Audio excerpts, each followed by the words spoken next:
Ներկայացումից հետո 1000 մարդ կարող է գալ ինձ ասել, վայ, ես ինչ լավ ներկայացում եմ, օրինակ։ Okay. Կամ ես ինչ վատ ներկայացում եմ, բայց լավով գնանք, հա։ Հաճելի է անկասկած։ Բայց չափանիշը այդ փողոցում ժպիտներն են։ Հա։ Ինձ համար, որովհետև ինքը,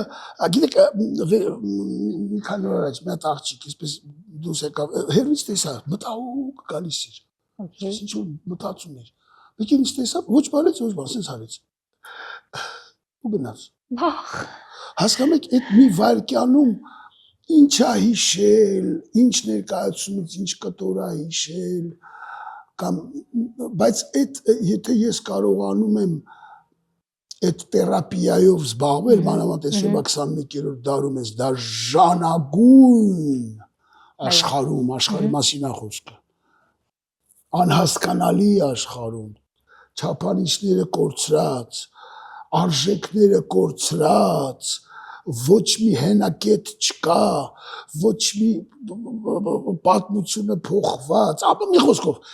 եթե կարողանում ես ինչ որ մեկին այդպես ժպիտ պարգևել, դրանից ավել ինձ համար պարգևադրում չկա եւ պարզապես դրան ռեակցիա չտալ, ինչքան էլ հոգնած լինես, չես կարող։ Հա, չես կարող։